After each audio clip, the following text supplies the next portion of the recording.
All right. Today, we're diving into a really structured path to get from that state of constant worry to a place of lasting, genuine inner peace. We're going to be looking at the teachings of Girish Jha and, the real-world experiences of his students to kind of map out this whole journey. So let's start with something you might find, well, pretty familiar. You ever have that feeling where you meditate, you do some mindfulness, you get that moment of calm, but then, just a few hours later, bam, the anxiety's right back?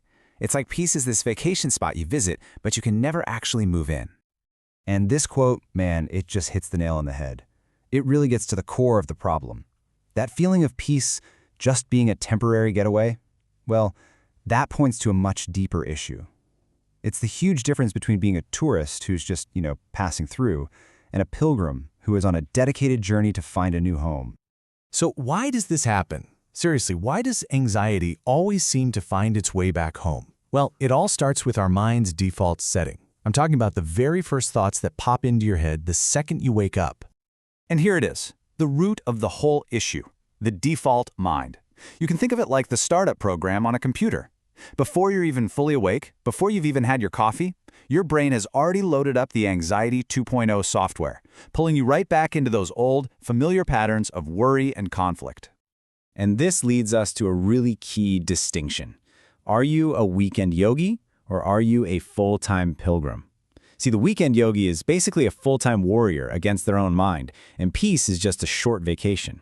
But for the full-time pilgrim, peace becomes their home base. It's the default setting.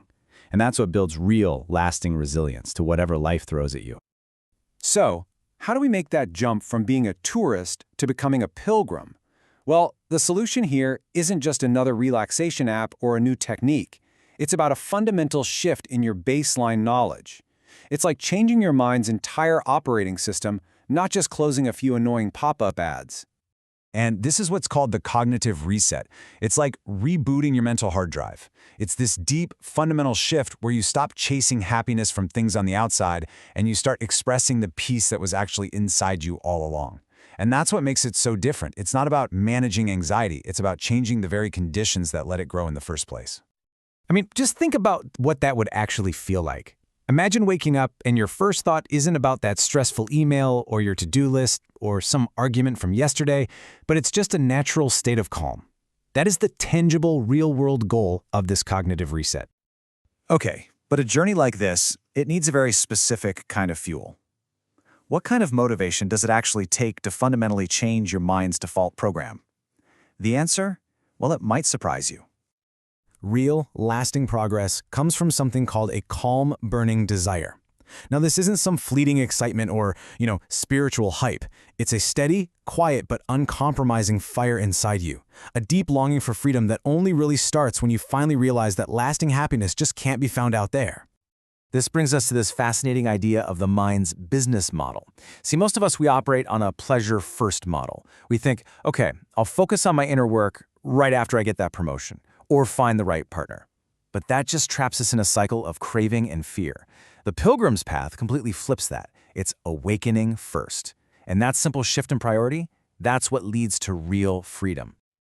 All right, so let's get practical. How do you actually do this? Let's look at the method for achieving this cognitive reset. It's a structured 4-stage process that's designed to guide your awareness inward step by step. Okay, so the practice is broken down into 4 pretty clear stages. First up, you start with the physical: place, position, and posture. This is all about creating a stable, comfortable foundation and starting to see yourself as the observer, separate from the storm of anxiety. Then, you move to breath awareness, using your breath as an anchor to dismantle those old reactive thought patterns. Third is self-absorption. This is where you learn to let all those internal visions and feelings and thoughts just come and go without grabbing onto them. And finally, you arrive at objectless awareness, a state where you're not forcing stillness, but you're actually discovering the profound peace that was there all along. So if you take away one thing from all these stages, let it be this: you are not your anxiety. The entire point of this practice is to build that observer mindset, to create a little bit of space between you and your thoughts. Because in that space, you stop being a victim of your mind and you become a witness to it. But okay, that all sounds great when you're sitting quietly on a cushion, right? Does this stuff actually work out in the real world?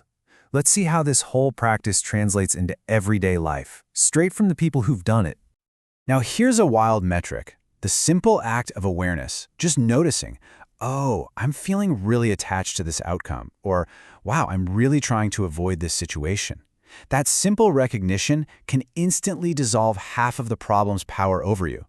Just becoming aware is literally half the battle. And here's a perfect real-world example of what that progress looks like.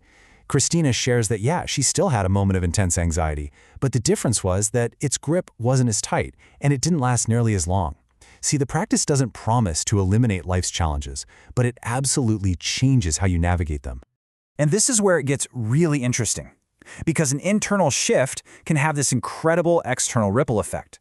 David noticed that his own state of peace was almost contagious.